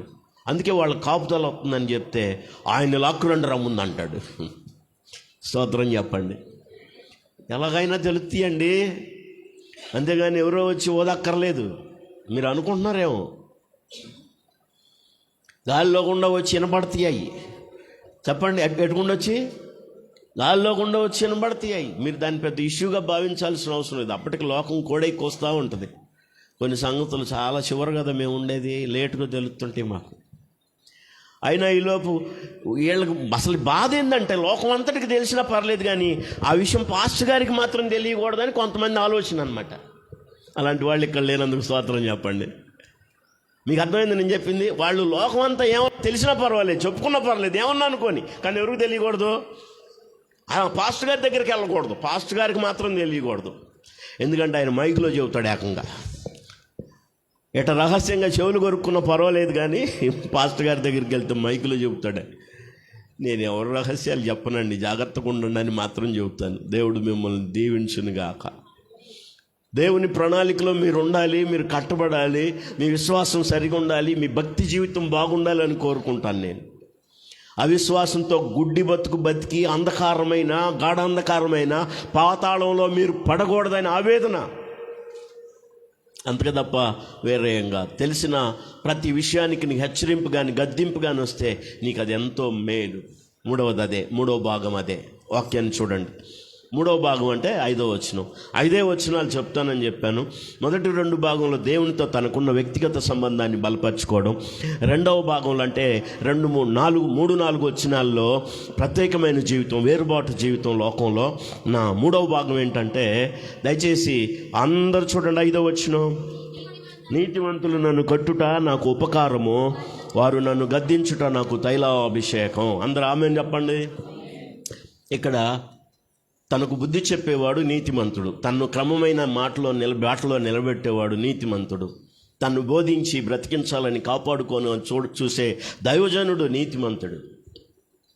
దైవజనుడు నీతిమంతుడు అని చెప్పట్లేదు. వాస్తవంగా తనను ఎవరైతే క్రమ పెట్టాలనుకుంటున్నారో ఆ వ్యక్తి మొదట ఆ తప్పు చేయని వాడై ఉండాలి, ఆ లోపం లేనివాడై ఉండాలి. నా వైపు చూడండి. మీరు ఎవరి దగ్గర కన్నా వెళ్ళి నువ్వు జాగ్రత్తగా బుద్ధి లేకుండా బుద్ధి లేని పనులు చేయబాక అంటే ఆ మాట చెప్పకముందు ఆ బుద్ధి లేని పనుల ముందు మనం చేయకుండా ఉండాలి. అప్పుడు వాళ్ళు మాట వింటారు, అంతే కదా. ఆ బుద్ధి లేని పనులు మనం చేస్తా, నువ్వు బుద్ధి లేని పనులు చేయబాక అంటే ఏమంటారు? మీరు చెప్పండి, ఏమంటారు మీరు? నాతో అనరు. ఇక్కడ బయటకు వెళ్ళి పెద్ద బయలుదేరింది బుద్ధి చెప్పటానికి, బుద్ధి లేని పనులు ఎన్ని చేసింది అని అక్కడ చర్చ జరిగిద్ది. ఎక్కడ? చర్చి కాదు, చర్చ. ఏంటది? పెద్ద చర్చ, పెద్ద మీటింగ్ జరిగిద్ది అన్నమాట. వాక్యంలో ఇక్కడ రాయబడింది, నీతిమంతులు నన్ను కొట్టుట నాకు ఉపకారం. ఎంతమంది అలా భావిస్తారు? దేవుని పిల్లలు ఈ మాట తీసుకోండి. తర్వాత 2వ భాగం, వారు నన్ను గద్దించుట నాకు తైలాభిషేకం. 2 చేతులు ఎత్తి స్తోత్రం చెప్పండి. దేవుని బిడ్డలను గద్దించడం ఎలా తీసుకోవాలంటే తైలాభిషేకం. అక్కడ అంటాడు, అట్టి అభిషేకాన్ని నేను త్రోసివేయను. వాళ్ళు నన్ను గద్దించడం నాకు ఉపకారం, వాళ్ళు నన్ను కొట్టడం నాకు ఉపకారం, వాళ్ళు నన్ను గద్దించడం నాకు తైలాభిషేకంతో సమానం. అట్టి అభిషేకాన్ని నేను త్రోసివేయను. దేవుని సేవకులు గద్దించడం ఎంతమందికి సంతోషం? వాక్యం చెప్తుంది, దేవుడు గద్దించు నరుడు ధన్యుడు. చెప్పండి, ఎవరు దేవుని చేత గద్దించబడతారో వాళ్ళు ధన్యులు. దేవుని గద్దింపును విసుక్కునేవాడు వాడిని వాడే పాడు చేసుకునేవాడు. వాక్యాన్ని చూడండి మీరు. నీతిమంతులు నన్ను కొట్టుట నాకు ఉపకారము, వారు నన్ను గద్దించుట నాకు తైలాభిషేకము. అట్టి అభిషేకమును అంటే గద్దింపును కానీ వాళ్ళు నన్ను కొట్టడాన్ని కానీ నేను త్రోసివేయను. దైవజనులు కొట్టరు కానీ గద్దిస్తారు. కొట్టే అనుభవంలో తల్లిదండ్రులు ఉంటారు, కొట్టే అనుభవంలో ఉపాధ్యాయులు ఉంటారు, కొట్టే అనుభవంలో పెద్దవాళ్ళు ఉంటారు. వాళ్ళు మంచికి కానీ అలా పనిచేస్తే దాన్ని నువ్వు ఎలా తీసుకోవాలంటే ఉపకారంగా తీసుకోవాలి. చెప్పండి, ఎలా తీసుకోవాలి? గద్దించేవారు నీకు ఉండడం నీకు ఆశీర్వాదం, నీకు బుద్ధి చెప్పేవాళ్ళు ఉండడం నీకు ఆశీర్వాదం, నిన్ను హెచ్చరించేవారు ఉండడం నీకు ఆశీర్వాదం. హెచ్చరించే వాళ్ళ యొక్క హెచ్చరికలను ఆశీర్వాదకరంగా ఉపకారంగా తీసుకోవాలి. వాళ్ళు నిన్ను గద్దించడం నీకు తైలాభిషేకంలాగా తీసుకోవాలి. అట్టి అభిషేకాన్ని నేను త్రోసివేయను. 2 చేతులు ఎత్తి స్తోత్రం చెప్పండి గట్టిగా. హల్లెలూయా. ఏబు గ్రంథంలో రాశాడు. వాక్యం చదవడానికి మీరు ఇష్టపడండి దయచేసి. ఏబు గ్రంథం 5:17. ఏబు గ్రంథం 5:17. దేవుడు గద్దించు మనుష్యుడు ధన్యుడు, కాబట్టి సర్వశక్తుడగు దేవుని శిక్షను తృణీకరించొద్దు. అది నేను త్రోసివేయను అంటున్నాడు కీర్తనాకారుడు. దేవుడు ఎవరిని గద్దిస్తాడో ఆ మనుషుడు ధన్యుడు. దేవుని చేత గద్దించబడేవాడు ధన్యుడు. ఆ గద్దింపును త్రోసివేసేవాడు వాడు శిక్షార్హుడవుతాడు, ఉపకారాన్ని కోల్పోతాడు, దేవుని అభిషేకాన్ని కోల్పోతాడు. వాక్యాన్ని మీరు జాగ్రత్తగా గమనించండి. దేవుడు గద్దించు మనుషుడు ధన్యుడు, కాబట్టి సర్వశక్తుడగు దేవుని శిక్షను తృణీకరింపొద్దు. అలా కానీ నువ్వు కానీ చేస్తే ఎంత అద్భుతాలు జరుగుతాయో కింద రాయబడిన వచనాలన్నీ చదివితే మీకు అర్థమవుతుంది. అలా దేవుని గద్దింపును కానీ దేవుని వాక్యపు గద్దింపును కానీ నువ్వు తీసుకుంటే ఆయన గాయపరిచి 18 ఆయన గాయపరిచి ఆయన కట్టును, ఆయన గాయము చేయును, ఆయన చేతులే స్వస్థపరచును, 6 బాధల్లో నుండి ఆయన నిన్ను విడిపించును, 7 బాధలు కలిగినా నీకు ఏ కీడు తగలదు, గ్రామకాలమున మరణము నుండి యుద్ధమున ఖడ్గబలము నుండి ఆయన నిన్ను తప్పించును, నోటి మాటల చేత కలుగు నొప్పి నీకు తగలకుండా ఆయన నిన్ను చాటు చేయును, ప్రళయము వచ్చినను నీవు భయపడకుందు. చప్పట్లు కొట్టి స్తోత్రం చెప్పండి గట్టిగా. హల్లెలూయా. ఈ కార్యాలన్నీ ఎప్పుడు జరుగుతాయంటే దేవుని వాక్యానికి, దేవుని వాక్య గద్దింపునకు, దేవుని గద్దింపునకు, దేవుని సేవకుల గద్దింపునకు నువ్వు అది తైలాభిషేకంగా తీసుకునే అనుభవంలో ఉన్నప్పుడు. కానీ ఇప్పుడు ఆ అనుభవంలో ఎంతమంది ఉంటున్నారంటే అది ప్రశ్నగానే ఉంటుంది. వాక్య భాగం చెప్తుంది, ఒకవేళ దేవుడు కానీ గద్దిస్తే ఆ మనుషుడు, దేవుడు ఎలా గద్దిస్తాడో తెలుసా? సామెతల గ్రంథం బైబిల్లోని చదవగలిగిన వాళ్ళు 3:12 చూడండి. సామెతల గ్రంథం 3:12. సామెతల గ్రంథం 3:12. దేవుడు ఎందుకు గద్దిస్తాడు? సేవకుడు ఎందుకు గద్దిస్తాడు? తండ్రి తనకిష్టుడైన కుమారుని గద్దించు రీతిగా యెహోవా తాను ప్రేమించి వారిని అందరు చెప్పండి, ఎవరిని గద్దిస్తాడు? తండ్రి తనకిష్టుడైన వాడిని గద్దిస్తాడు. ఇప్పుడు చెప్పండి, సేవకుడు ఎవరిని గద్దిస్తాడు? ఎవరిని ప్రేమిస్తున్నారు వాళ్ళనే గద్దిస్తారు. వాళ్ళు గద్దించబడుతున్నావు అంటే నిన్ను ప్రేమిస్తున్నారని అర్థం. చెప్పండి పక్కన వాళ్ళకి, దేవుని సేవకులు నిన్ను గద్దిస్తే దాని అర్థం ఏంటి? నిన్ను ప్రేమిస్తున్నారని అర్థం. కానీ గద్దించేవాళ్ళు నన్ను ప్రేమిస్తున్నారని గద్దింపబడే వాళ్ళు అనుకోవట్లేదు. వాక్యం సూటిగా తగిలితే కూడా ఆ గద్దింపును కూడా తీసుకోవడానికి ఇష్టపడలేదు. కొంతమంది ఆ గద్దింపును కూడా తీసుకోవడానికి ఇష్టపడలేదు. సహజంగా చేతులు వేళ్ళు చూపిస్తారు సేవకులు, సరిగ్గా నాకెళ్ళేనే చూపెట్టాడు, నాకెళ్ళేను. అవును, ఇలా ఏలు పెట్టి చూపితే అందరికి కనపడిద్ది. నువ్వని నా కళ్ళే ఏలు పెట్టి చూపెట్టావంటే ఆల్రెడీ నీ హృదయంలో కలకొందనమాట. చెప్పండి, ఆల్రెడీ నీ హృదయంలో ఏముంది? కలకొందో మేలుకొందో. మరి లేకపోతే నీకెందుకు అంత పర్ఫెక్ట్? సంఘంలో అందరూ జాగ్రత్త అని చెప్పాను అనుకోండి, ఎంతమందికి కనపడింది ఏలు? ఏలు కనపడ్డ వాడు చేతులు చూపెట్టండి. ఏలు కనపడింది? నా ఏలు ఏమ్మా కనపడలేదు నీకు?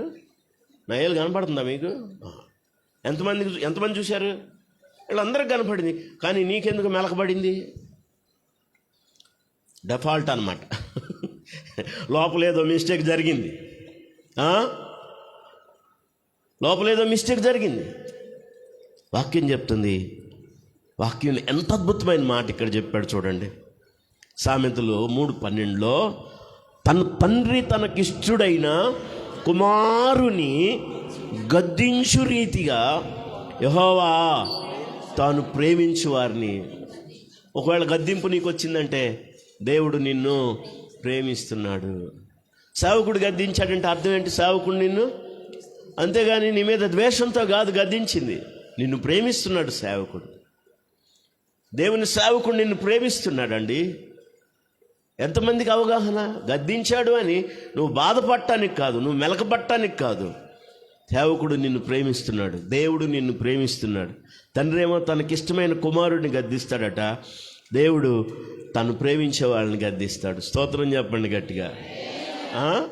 ఎంత మంచి అనుబంధం! తండ్రి సంబంధాన్ని కుమారుడితో చూపెడుతూ దేవుడు తన పిల్లలకు ఉన్నటువంటి సంబంధాన్ని జ్ఞాపకం చేస్తున్నాడు. తండ్రి తనకిష్టుడైన కుమారుని గద్దించు రీతిగా యెహోవా తాను ప్రేమించేవారిని వాక్యం ద్వారా గద్దిస్తాడు, సేవకుల ద్వారా గద్దిస్తాడు. అది గద్దింపునకు లోబడే స్వభావం నీకుంటే నువ్వు ఖచ్చితంగా దీవించబడతావు, ఖచ్చితంగా నువ్వు ఆశీర్వదించబడతావు, ఖచ్చితంగా నువ్వు వర్ధిల్లుతావు. కీర్తనకారుడు అంటున్నాడు, అట్టి అభిషేకాన్ని నేను త్రోసివేయను. హల్లెలూయా. అది తైలాభిషేకం అంటున్నాడు. వారు నన్ను గద్దించుట తైలాభిషేకం, అట్టి తైలాభిషేకాన్ని నేను త్రోసివేయను, నేను దాన్ని పోగొట్టుకోను. అది నాకు దీవెన, అది నాకు సంతోషం. తండ్రి తన కుమారుణ్ణి గద్దించినట్లుగా. నా వైపు చూడండి, తప్పు చేసినప్పుడు మీ పిల్లల్ని మీరు గద్దిస్తారా లేదా? మేము గద్దిస్తాం. తప్పు చేస్తే మా పిల్లల్ని అన్నవాడు చేతులు ఎత్తండి. అరే ఎలా చెప్పాలి మీకు? నేను బాగా తిన్నాడు, భారీగా ఆవితి కాకుండా తిన్నాడు, షరాయి నిండా ఏరుక్కున్నాడు. ఇప్పుడు ఏం చేస్తారు చెప్పండి మీరు? ఆవితి కాకుండా తిన్నాడు. పళ్ళెవడో శుభ్రంగా, అసలు వెనక ముందు చూడలే తినేటప్పుడు. ఏదో మంచి ఆదివారం కాదు, మంచి టేస్ట్ అయిన చేసినట్టు బాగా తిని బాత్రూమ్కి వెళ్ళి అంత వ్యవధి లోపలే పడిపోయింది, అంత తిన్నాడు. ఇప్పుడు చెప్పండి, మనకు అన్నబిడ్డే కదా, ఇప్పుడు మీరేం చేస్తారు? చెప్పాలి. మీరు ఆన్సర్ చెప్తే కానీ నేను ముగించను. ఏం చేస్తారు? మై లవ్ యు సర్ అని ముద్దు పెట్టుకుంటారు, వెళ్ళి కంపు కొడుతుంది ఆడి దగ్గర. ఏం చేస్తారు ఇప్పుడు చెప్పండి? నువ్వు పోతాడా? అట్ట తినకపోతే బాత్రూమ్కి వెళ్ళేది తెలీదా? ఇవన్నీ అన్న తర్వాత వాడిని కడిగి తర్వాత అన్ని శుభ్రం చేసినా కూడా ఆ నసగానే ఉంటుంది. పనికి మానవుడా, ఏది తెలియట్లేదురా నీకు? ఎందుకలా గద్దిస్తున్నావు? వాడు కొడుకే కదా కన్నవాడు కదా. మళ్ళా తప్పువాడు చెయ్యకూడదు. 10th క్లాస్కి వచ్చిందాకా పారుకున్న వాళ్ళని చూశాను నేను. అలపాల లేకుండా దీని షరాయిలు తీసుకెళ్ళాడు పడేసి వచ్చిన వాళ్ళని చూశాను నేను. గద్దించకుండా ఆ భయం ఇప్పటికీ వాళ్ళలో పనిచేస్తుంది. ఎందుకంటే గద్దించారు కానీ తీసుకొని ఒకటి తగిలిచ్చి చర్రమనిపిస్తే ఇప్పుడు దాకా గుర్తుండేటట్టు అనమాట. తప్పని తెలిసినా కూడా గద్దించకపోతే ఏంటి? అది ఆనందమా నీకు? చూసి చూడనట్టు తెలిసి తెలవనట్టుంటే అదే నీకు ఆనందం. కరెక్ట్ కాదు అంటే గద్దిస్తే మనస్సాక్షి నొచ్చుకుంటావా? అది కాదు విశ్వాసం అంటే, అది కాదు విశ్వాస జీవితం అంటే. వాక్యం చెప్తుంది, వారు గద్దించుట నాకు తైలాభిషేకంతో సమానం, అట్టి అభిషేకాన్ని నేను త్రోసివేయను. తండ్రి తన కుమారుని ప్రేమించే కుమారుని గద్దించినట్టుగా యెహోవా దేవుడు తన యందు భయభక్తులు గలవారిని, తాను ప్రేమించే వారిని గద్దిస్తాడు ఆయన. ఇప్పుడు సేవకుని గద్దింపు నీకు వచ్చిందంటే అర్థం ఏంటంటే సేవకుడు నిన్ను ప్రేమిస్తున్నాడు. సేవకుడికి నీ మీద ప్రేమ ఉంది, అది గుర్తుపెట్టుకో. గద్దింపు నీకు తగిలితే, ఒకవేళ ఏలే నీ దగ్గరకు వచ్చిందనుకో, నీ వైపే చూసిందనుకో, గింజుకోబాక. సేవకుడు నిన్ను ప్రేమిస్తున్నాడని తెలుసుకో. మళ్ళుకో, వాక్యానికి లోబడు, అది నీకు ఆశీర్వాదం. తర్వాత మరొక మాట కూడా చెప్తాను. బైబిల్ ఉందా? వాక్యం చదవండి. వాక్యం ఖచ్చితంగా గద్దించమని చెప్తుంది, హెచ్చరించమని చెప్తుంది. మత్తయి సువార్త 18, 15, 16 వచనాలు. మత్తయి సువార్త 18, 15 వచనం. లూకాసు వార్త 17, 3 వచనం. త్వరగా. మరియు నీ సహోదరుడు నీ ఎడల తప్పు చేసిన ఎడల పోయి నీవును అతడును ఒంటరిగా ఉన్నాడు, అతనిని గద్దించు. అతడు నీ మాట వినిన ఎడల నీ సహోదరుని అంటే రక్షించుకుంటావు. స్తోత్రం చెప్పండి గట్టిగా. సహోదరులు కూడా తప్పు చేస్తారా? సహోదరుని ఎడల తప్పు చేశాడా? నువ్వేం చేయాలంట? వెళ్ళి వాడితో మాట్లాడి నువ్వేం చేయాలి? గద్దించాలి. కొంతమంది తెలిసి తెలియనట్టు ఉంటున్నారు. గద్దించడానికి బదులుగా గద్దించేవారి గద్దింపును కూడా అసహించుకుంటున్నారు. చాలా తప్పు. నువ్వు గద్దించబడాలి. గద్దించే వాళ్ళు ఉండడం నీకు మేలు. సహోదరుడు తన సహోదరుడు తప్పుని జ్ఞాపకం చేయాలి. వాడు కానీ నీ మాట వింటే వాడిని నువ్వేం చేసుకుంటావు? సంపాదించుకుంటావు. స్తోత్రం చెప్పండి. ఒక వ్యక్తిని సంపాదించుకోవటం ఎలాగా, ఒక వ్యక్తిని రక్షించుకోవటం ఎలా అంటే, వాడు చేస్తున్న తప్పును హెచ్చరించి గద్దించితే వాడు కానీ నీ మాట విన్నాడు అనుకో, వాడిని నువ్వేం చేసుకున్న వ్యక్తి అవుతావు? సంపాదించుకుంటావు. అంతేగాని ఏం చేసుకుంటే మనకెందుకులే, ఏదో ఒకటి చేసుకొని మనకెందుకులే అన్నావంటే ఆ వ్యక్తిని నువ్వు సంపాదించుకోలేవు, ఆ వ్యక్తిని నువ్వు రక్షించుకోలేవు. నువ్వు వెళ్ళాలి, నువ్వు గద్దించాలి. లూకాసు వార్త 17, 3 వచనం. 17:3 మీ విషయమై మీరే జాగ్రత్తగా ఉండండి. సహోదరుడు తప్పిదము చేసిన ఎడల అతన్ని గద్దించుము, అతడు మారు మనసు పొందిన ఎడల. అబ్బా హల్లెలూయా. కోపం పెట్టుకొని అన్ని చోట్ల ఎద్దేవాళ్ళు వేయకూడదు. అటు చేసావు ఇటు చేసావు అని. క్షమించాలి, గద్దించాలి, క్షమించాలి. అనండి, గద్దించాలి. వాడిని మాట కానీ వింటే మారు మనసు పొందితే ఏం పొందితే. అంతేగాని గద్దించినా కూడా మారు మనసు పొందకుండా అలాగే జ్వరపడతానన్నాడు ఇందాకట్లాగా. మనం ఏం చేయలేము అనండి. చేతిలో పడి మనమేమి గద్దించినా కూడా లోపడలేదు, మనం ఏం చేయలేము.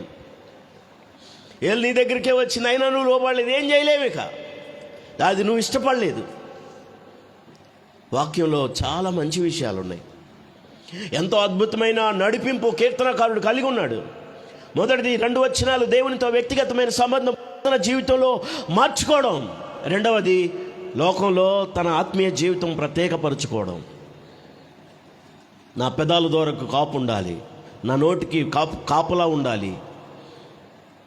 భక్తిహీనులు పాపం చేసే వారితో జరబడినట్లు నేను దుష్కార్యాల్లో జరబడటానికి నా మనసు తిరగకుండా ఉండాలి. అలా నన్ను కాపాడు. అవసరమైతే వాళ్ళ రుచి కలిగిన పదార్థాలు నేను తినకపోదును. 5వ వచనం అనుభవం చాలా మంచి అద్భుతమైన అనుభవం. నీతిమంతులు నన్ను కొట్టుట నాకు ఉపకారము, వారు నన్ను గద్దించుట తైలాభిషేకము, అట్టి అభిషేకాన్ని నేను త్రోసివే. చప్పట్లు కూడా అందరూ స్తోత్రం చెప్పండి గట్ట. హల్లెలూయా. దేవుడు గద్దించు నరుడు ధన్యుడు, దేవుడు గద్దించు మనుష్యుడు ధన్యుడు. ఎందుకంటే తండ్రి కుమారుని ప్రేమిస్తున్నాడు గనుక వాడిని గద్దిస్తాడు. యెహోవా తను ప్రేమించే వాళ్ళని గద్దిస్తాడు. సేవకుల ద్వారా గద్దిస్తాడు, వాక్యం ద్వారా గద్దిస్తాడు, దేవుని మాట ద్వారా గద్దిస్తాడు. ఆ గద్దింపునకు లోబడడం నీకు ఆశీర్వాదం, నీకు దీవెన. అలా నువ్వు వాళ్ళని రక్షించుకుంటావు. గద్దింపుకు లోబడటానికి వాళ్ళు ఇష్టపడకపోతే వాడిని వదిలేసాయి, దేవుని చిత్తానికి వదిలేసాయి అని చెప్పాడు. అక్కడ తర్వాత మీరు చదవండి. అపోస్తలుడైన పౌలు కూడా మరి తిమోతికి ఉత్తరం రాస్తా ఈ మాట చెప్పాడు. వాక్యం చదవడానికి ఇష్టపడండి. తిమోతి 2వ పత్రిక 4వ అధ్యాయం 2వ వచనం. తిమోతి 2వ పత్రిక 4వ అధ్యాయం 2వ వచనం. తిమోతి త్వరగా 2వ పత్రిక 4వ అధ్యాయం 2వ వచనం. వాక్యం ప్రకటించు. సేవకుడితో చెప్తున్నాడు, తిమోతి వాక్యం ప్రకటించు. సమయమందు అసమయమందు ప్రయాసపడు, కష్టపడు. సేవకుడా, నువ్వు వాక్యాన్ని ప్రకటించు, నువ్వు ప్రయాసపడు. సంపూర్ణమైన దీర్ఘశాంతమును ఉపదేశించు, ఖండించు, గద్దించు అనండి. సేవకుడితో ఏం చెప్తున్నాడు పౌలు గారు? ఖండించు, గద్దించు, బుద్ధి చెప్పు. ఖండించబట్టడానికి నువ్వు ఇష్టపడకపోతే ఎలా? బుద్ధి చెప్పబట్టడానికి నువ్వు ఇష్టపడకపోతే ఎలా? గద్దింపబట్టడానికి నువ్వు ఇష్టపడకపోతే ఎలా? గద్దించు. ప్రభు చెప్పిన మాటలు ఇవి. పరిశుద్ధాత్మతో పౌలు గారు చెప్తున్నాడు, తిమోతి కాపాడుతున్నావో, ఏ సంఘాన్ని నువ్వు కాస్తున్నావో ఆ సంఘానికి నువ్వు ప్రకటన చేయి. అసమయమందు సమయమందు ప్రయాసపడు, వాక్యాన్ని బోధించు, సరిదిద్దు, ఖండించు, గద్దించు, బుద్ధి చెప్పు. ఏం చెప్పు? బుద్ధి చెప్పు. ఈ విషయాలకు లోబడతావా నువ్వు? ఆత్మ రక్షింపబడుతుంది, వాళ్ళు కాపాడబడతారు. అపోస్తలుడైన పౌలు పరిశుద్ధాత్మ ద్వారా చెప్తున్నాడు, గద్దించు, ఖండించు, బుద్ధి చెప్పు, సరిదిద్దు, ప్రకటించు వాక్యాన్ని, నువ్వు ప్రయాసపడు అని వాక్యం చెప్తుంది. అంతేకాదు, దయచేసి వాక్య భాగాన్ని చూడండి. ఒకవేళ గద్దింపు వచ్చినా లోబడకపోతే వాళ్ళ స్వభావం ఎలాంటిదో కూడా చెప్తాను మీకు నేను. ఎందుకు వాళ్ళు లోబడరో కూడా చెప్తాను మీకు నేను. సామెతల గ్రంథం వాక్య భాగాన్ని చూడండి. ఎందుకు ఒకవేళ వాళ్ళు లోబడరు, వాళ్ళ హృదయం ఎలా ఉంటుంది? వాక్యాన్ని చూడండి. గద్దింపు వచ్చినప్పుడు లోబడని హృదయం ఎలాంటి వారు కలిగి ఉంటారు? ఎందుకు వాళ్ళు లోబడరు? వాళ్ళు ఎలాంటి మైండ్తో ఉంటారు? 27లో 5వ వచనం. సామెతలు 27 5వ వచనం. త్వరగా. లోపల ప్రేమించుట కంటే, అందరు నా వైపు చూడండి. ఎక్కడ ప్రేమించడం కంటే? అందరు నా వైపు చూడండి. నేను పైకట్ట బయటకు మాట్లాడతాను కానీ లోపల నాకేముందంటారు? కానీ అది కాదంట చేయాల్సింది. లోపల ప్రేమించడం కంటేనంట బహిరంగంగా గద్దించడం మేలు. ఆమెను చెప్పండి. నువ్వు మేలు చేసేవంటి వ్యక్తి అయితే లోపల ప్రేమించు. లోపల నాకు ప్రేమ ఉంది, బయట నీకేం తెలుసు? లోపల నేను ఎట్టున్నాను, లోపల నాకు నీ మీద ఏముంది? ప్రేమ ఉంది. వాక్యం చెప్తుంది, లోపల ప్రేమించేవాడు కంటే బహిరంగంగా గద్దించడం నాకు మేలు. దేవునికి స్తోత్రం చెప్పండి. ఇప్పుడు గద్దింపు మేలా, లోపల ప్రేమించడం మేలా? ఎంతమంది ఒప్పుకుంటారు? ఒక వ్యక్తి చెప్తున్నాడు, నేను లోపల ఎంతో ప్రేమిస్తున్నానని, కానీ క్రమశిక్షణ సంబంధమైన విషయాలు ఏం మాట్లాడట్లేదు. లోపల ప్రేమిస్తున్నాడు, కానీ లోపల ప్రేమించేవాడు కంటే బహిరంగంగా గద్దించడం మేలండి. నువ్వు జాగ్రత్త, క్రమంగా ఉండు.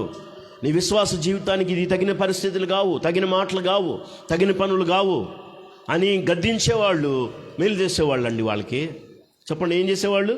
నిన్ను గద్దించేవాడు మేలు చేసేవాడు, అది నీకు మేలు. హల్లెలూయా. వినపడలా? ఏడ వినపడాలా? హల్లెలూయా. అటు చెప్తే కానీ వినపడదు, అంతేగాని మీరు అలా అంటే నా మాట వినపడుతుంది, కానీ మీ మాట వినాలంటే వాయిస్ పెంచాలా. నాకే వినపడుతుంది కానీ లోపల వినపడదు. వినేవాళ్ళు కూడా లోపల చెప్పాలన్నమాట అంతరంగంలో. అలా ఉండాలి మన ఉత్సాహం. వాక్య భాగాన్ని చదవండి. నేను మరొక వాక్యాన్ని చెప్పడానికి ఇష్టపడుతున్నాను. ఎలా ఉంటారు వాళ్ళు? సామెతల గ్రంథం 15వ అధ్యాయం 12వ వచనం. సామెతల గ్రంథం 15:12. అపహాసకుడు తన్ను గద్దించే వారిని అనండి. అపహాసకుడు అనండమ్మా. అపహాసకుడు తన్ను గద్దించు వారిని ప్రేమించడు. మరేం చేస్తాడు తర్వాత? ఎందుకో జ్ఞానుల దగ్గరికి వెళ్ళడు. ఎందుకో గద్దిస్తారు వాళ్ళు. నువ్వు సరిగా ఉండు, జాగ్రత్తగా ఉండు, క్రమంగా ఉండు, ఈ మాటలు మాట్లాడకూడదు, ఈ పనులు చేయకూడదు, ఇట్లా ప్రవర్తించకూడదు అని చెప్తాడు. కాబట్టి వీడంట జ్ఞానుల దగ్గరికి వెళ్ళడు. మరి ఎవరి దగ్గరికి వెళ్తాడు? నువ్వేమన్నా చెయ్యి, సరే వెరీ గుడ్, నీ అంతటా లేరు అంటే ఇక బెలూన్లు ఉబ్బినట్టు ఉబ్బుతారు వీళ్ళు. వీళ్ళకి ఇది కావాలి. నీ అంతటా లేరు, ఏమన్నా చేయి, నీ అంతటా లేరు అని ఏం చేయాలా? వీళ్ళని గద్దించే వాళ్ళ దగ్గరికి వెళ్ళడంటే వీళ్ళు. అపహాసకుడు గద్దించేవాడి దగ్గరికి వెళ్ళడం. ఎంత అద్భుతం. చదువున్నాను, మళ్ళీ చదువు వచ్చినాను. అపహాసకుడు ఏం చేయడంట? వాళ్ళని ప్రేమించలేడు ఇక. ఎందుకంటే గద్దెత్తున్నారుగా, నువ్వు జాగ్రత్తగా ఉండు, సరిగా ఉండు, ఈ పద్ధతి మార్చుకో అంటున్నారు కాబట్టి వాడిని ప్రేమించలేడు. తర్వాత వాడు జ్ఞానుల యొద్దకు వెళ్ళడు, మంచిగా బోధించే వాళ్ళ దగ్గరికి వెళ్ళడు, క్రమాన్ని చెప్పే వాళ్ళ దగ్గరికి వెళ్ళడు. ఎందుకంటే అపహాస్యమైన హృదయం. ఏందంటే ఊరి ఉంటారు ఏంటి, లోపడతారు ఏంటి, బుద్ధి లేదు, గద్దింపు ఇష్టపడరు. అట్టయితే ఎవరు చెబుతారు? ఎవరు వెళ్తారు? ఎందుకు చెప్తుంది మన సంఘంలో అలాంటి వాళ్ళు లేనందుకు స్తోత్రం చెప్పండి గట్టిగా. వాడు ఇష్టపడ్డు గద్దించేవాడు, వాళ్ళని ప్రేమించలేడంట గద్దించేవాడు. కానీ ఎందుకు ప్రేమిస్తున్నారు? ఏం చెప్పాడు సామెతల్లో? ఏం చెప్పాడు? తండ్రి తనకిష్టమైన కుమారుడిని ప్రేమిస్తున్నాడు కనుక గద్దిస్తాడు. అలాగే యెహోవా తను ప్రేమించేవారిని గద్దిస్తాడు.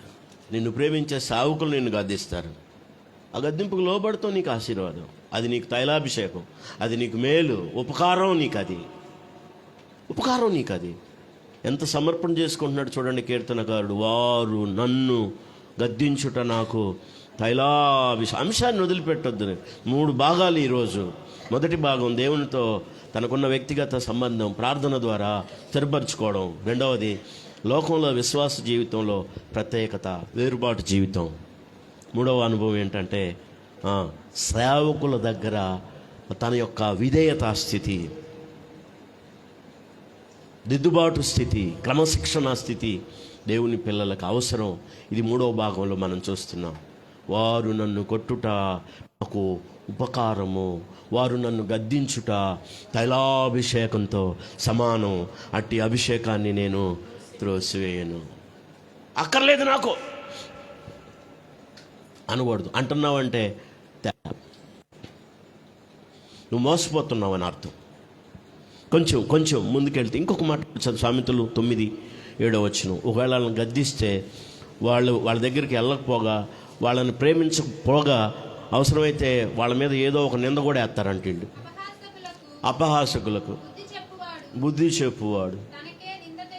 ఒకసారి చెప్పండి, అందరు చెప్పండి. అపహాసకుల దగ్గరికి వెళ్ళి నువ్వు జాగ్రత్తగా ఉండు అని గద్దిత్తానంట, వీడేం తెచ్చుకుంటాడంట? నాకు వచ్చి చెప్తారు. వాళ్ళ మీద ఏమేసేస్తారంట? ఎవరి మీద? మీరు ఎవరైనా చెప్పి చూడండి, మీకు అర్థమైద్ది. వాళ్ళ మీద ఏదో ఒకటి వేసేస్తారు. ఇక వాడు తనకు ఏం తెచ్చుకుంటాడు? అంతేకాదు అవమానం కూడా వస్తుందని రాశాడు అక్కడ. చదువు. జ్ఞానము గలవానిని గద్దింపగా వాడు నిన్ను ప్రేమించును, భక్తిహీనులను గద్దించువానికి అనండి. జ్ఞానం గలవాడిని ప్రేమిస్తేనంట ఏం కలుగుతుంది? వీడికి సంతోషం వస్తుంది, గౌరవపరుస్తాడు. కానీ అదే బుద్ధిహీనుడు అపహాసకుడు అయితేనంట అవమానం తెచ్చుకుంటాడు. గద్దించినోడు అవమానం తెచ్చుకుంటాడు. గద్దించినోడు ఏం తెచ్చుకుంటాడు? అవమానం తెచ్చుకుంటాడు. కారణం ఏంటంటే వారిలో ఉన్న అపహాస్యమైన జీవితం, దిద్దుబాటు లేని, క్రమం లేని, పరిశుద్ధత లేని జీవితమే కారణం. ఈరోజు ఈ 3 ఉద్దేశాలు ముందు దేవుడిని ఎదుట పెట్టాడు. భక్తుడైన తన యొక్క జీవితంలో నుంచి దేవుడు 3 విషయాలు బయటికి తీసుకొచ్చాడు. ఒకటి, దేవునితో తన వ్యక్తిగత సంబంధమైన జీవితం ప్రార్థన ద్వారా మరి చక్కబరుచుకోవడం, లేకపోతే స్థిరపరచుకోవడం. రెండో అనుభవం ఏంటి? లోకంలో విశ్వాసి యొక్క విశ్వాస జీవితం ప్రత్యేకత కలిగి ఉండడం, లేకపోతే వేరుబాటు జీవితాన్ని కలిగి ఉండడం. మూడో అనుభవం ఏంటంటే దైవజనుల దగ్గర వాక్యాన్ని వింటున్నప్పుడు, నేర్చుకుంటున్నప్పుడు వారి గద్దింపును విని దాన్ని విసుకక, తృణీకరించక, త్రోసివేయక, అది నాకు తైలాభిషేకం, అట్టి అభిషేకాన్ని నేను త్రోసివేయను. ఎందుకంటే ఆయన నిన్ను ప్రేమిస్తున్నాడు కనుక గద్దిస్తున్నాడని వాక్యం ద్వారా హెచ్చరిస్తున్నాడు. ఎలాంటి స్థితిని కలిగి ఉన్నాం? మన ప్రాణాత్మ దేహాలు దేవుని వాక్యానికి సమర్పించుకుందామా? ఈ లోకంలో యేసు ప్రభు వారు శరీరధారిగా ఉన్నప్పుడంట ఆయన తల్లిదండ్రులకు లోబడ్డాడని రాయబడింది. మనుషులందరూ దయను పొందుకున్నట్టుగా రాయబడింది. స్తోత్రం చెప్పండి. దేవుడై ఉండి, దేవుని కుమారుడై ఉండి ఆయనకే అంత లోబడే ఆ జీవితం అవసరమైతే మనకెంత అవసరం? ఆయన మనకంట విధేయతను చూపెట్టాడంట. తండ్రికి విధేయత చూపి మనల్ని కాచే కాపురి ఎదుట, మనల్ని మేపే ఆత్మీయుల ఎదుట, మనల్ని కాపాడుతూ లేకపోతే దేవుని సన్నిధిలో నడిపిస్తున్న సేవకులు ఎదుట మనం ఆ స్థితిని కలిగి ఉంటున్నామా? అది మనకు ఆశీర్వదం. యేసుక్రీస్తు వారు అది మనకంట మాదిరి ఉంచిపోయాడంట. చెప్పండి, యేసుక్రీస్తు వారు మనకు మాదిరి ఉంచిపోయాడు. దాన్ని అనుసరించమని చెప్పి సేవకుల గురించి చెప్పేటప్పుడు, మనకు బుద్ధి చెప్పేవారిని, మన పైన మందపైన విచారణకర్తలుగా ఉండి నడిపిస్తున్న వారిని గురించి చెప్పేటప్పుడు చెప్పాడు. ఎబ్రీలకు రాసిన పత్రికలో మాట రాయబడింది, చాలా క్లియర్గా రాయబడింది. చదువుతారా మీరు? వాక్యం చదవండి, ప్రార్థన చేస్తాను నేను. బైబిల్ నుండి వాక్యం చదవగలిగిన వాళ్ళు ఎబ్రీలకు రాసిన పత్రిక, దయచేసి చివరి భాగంలో మీకు ఈ మాట జ్ఞాపకం చేయాలనుకుంటున్నాను. 13వ అధ్యాయంలో 16వ వచనం, 16వ వచనం, ఉపకార ధర్మమును చేయ మరచిపోకుడి, అటు యాగములు దేవునికి ఇష్టమైనవి. 17వ వచనం, మీ పైన నాయకులుగా ఉన్నవారు లెక్క అప్పచెప్పవలసిన వారై మీ ఆత్మలను కాయుచున్నారు. వారు దుఃఖముతో పనిచేసిన ఎడల మీకు నిష్ప్రయోజనం గనుక దుఃఖముతో కాక ఆనందంతో చేయనట్లు వారి మాట విని వారికి లోబడి. ఆ గద్దింపుకు లోబడండి, మీకు ఆశీర్వాదం అని పరిశుద్ధాత్మ ద్వారా పౌలు గారు రాశాడు. ఎన్నిసార్లు గద్దించినా లోబడనోడంట హఠాత్తుగా నాశనం అవుతాడంట. 28 చదవండి, మీకు అర్థమవుతుంది. సామెతలు 28 మొదటి వచనం, 29 అదే లోబడని వాడు ఏమవుతారు? ఒకసారి చెప్పండి, ఆ మాట చెప్పండి. గద్దించిన ఆ గద్దింపుకు లోబడినోడు ఏమవుతాడంట? ఇష్టపడకపోతే, దానికి లోబడకపోతే నువ్వేం చేసుకుంటావంటే నువ్వు నాశనానికి అప్పగించుకుంటావని అర్థం. లోబడు, గద్దింపును త్రోసివేయకు, తైలాభిషేకం నేను త్రోసివేయనని దావీదులాగా తీసుకో. యేసుక్రీస్తు వారు కూడా శరీరధారిగా ఉన్నప్పుడు ఇలాంటి విషయాలన్నీ విన్నాడు, ఆ మాటలకు లోబడ్డాడు. ఆయన మనకు మాదిరి ఉంచి వెళ్ళాడు. ఆయన చూడాలి మనం. అదే పత్రిక, పేతురు పత్రిక చూడండి, అక్కడే ఏం చెప్పాడు? అక్కడ యేసు ప్రభువును అక్కడ మనకు మాదిరిగా పెట్టిన విషయాన్ని మీకు నేను జ్ఞాపకం చేయడానికి ఇష్టపడతా ఉన్నాను. బైబిల్ నుండి వాక్యం చదవగలిగిన వాళ్ళు వాక్యం చూడండి. 2వ అధ్యాయంలో, పేతురు రాసిన మొదటి పత్రిక 2వ అధ్యాయంలో 20వ వచనం, తప్పిదమ్మనకై దెబ్బలు తినినప్పుడు మీరు సహించిన ఎడల మీకేం ఘనము? మేలు చేసి బాధపడినప్పుడు మీరు సహించిన ఎడల అది మీకు హితమగును. ఇందుకు మీరు పిలువబడితిరి. క్రీస్తు కూడా మీ కొరకు బాధపడి మీరు తన అడుగు జాడలందు నడుచుకొనున్నట్లు మీకు మాదిరి ఉంచి పోయాను. 2 చేతులది స్తోత్రం చెప్పండి గట్టిగా. యేసు ప్రభు వారు మనకు మాదిరి అయి ఉన్నాడు. ఆయన విధేయత మనకు మాదిరి. ఫిలిప్పీ పత్రిక 2వ అధ్యాయంలో మీరు చూస్తే 5, 6, 7 వచనాలు మనం గమనిస్తే ఆయన దేవునితో సమానంగా ఉన్నవాడై ఉండి ఆ అనుభవాన్ని కోరుకోకుండా మన నిమిత్తమై దరిద్రుడై కురూపి అయి సొగసైన స్వరూపమైన లేనివాడై తను తాను మన కోసం తగ్గించుకొని రిక్తునిగా చేసుకున్నాడు. ఎంతవరకు అంటే మరణము పొందినంతగా రిక్తునిగా చేసుకున్నాడు ఆయన.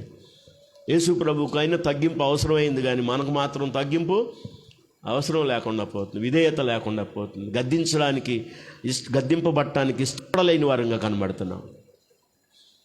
ఈ అనుభవాల్లో ఎవరు ప్రయాణం చేస్తే దావీదులాగా వాళ్ళు కూడా దీవించబడతారు. వాక్యాన్ని విని విడిచిపెట్టకండి, వాక్యాన్ని విని హృదయాల్లో స్వీకరించండి, వాక్యానికి లోబడండి. దేవుడు మిమ్మల్ని బహుగా ఆశీర్వదించునుగాక. తల వంచండి, ప్రార్థన చేసుకుందాం. యేసుక్రీస్తు వారే మనకు మాదిరిగా ఉన్నారు. ప్రార్థన చేసుకుందామా? ప్రేమ నమ్మకం గల తండ్రి, పరిశుద్ధుడు అయిన ప్రభువా, మీ ఘనమైన నామానికి స్తుతులు స్తోత్రాలు. విన్న వాక్యం హృదయాల్లో నీరు కట్టండి. వాక్యం నిష్ప్రయోజనం కాకుండా ఫలభరితంగా మార్చండి. వాక్యాన్ని ప్రభువా దుష్టుడు ఎత్తుకొని పోకుండా నురంతలుగా వాక్యం ఫలభరితంగా చేయమని అడుగుతున్నాం. పరిశుద్ధాత్మ ద్వారా మీరు మాట్లాడిన ప్రతి మాట వారి హృదయాల్లో పనిచేయడానికి సహాయం చేయండి, ఫలభరితంగా మార్చండి. వాక్యాన్ని విని నూరంతలుగా ఫలిస్తారని సెలవిచ్చావు. అది మంచి నేలను పడిన విత్తనమని మీరు సెలవిచ్చారు. ఈ వాక్యం మంచి నేలను పడిన విత్తనంలాగా ప్రతి హృదయంలో పని జరిగించునుగాక, నూరంతల ఫలం వారు పొందుదురుగాక. ఆ కృప దయచేయండి. మారు మనసు, రక్షణ, పాప క్షమాపణ, రూపాంతరపు అనుభవాల్లో గుండా పరిశుద్ధాత్మ శక్తితో నింపి నడిపించండి, దీవించండి. మంచి ప్రతిఫలం దయచేయండి. యేసు నామమున ప్రార్థిస్తున్నాము తండ్రి, ఆమేన్.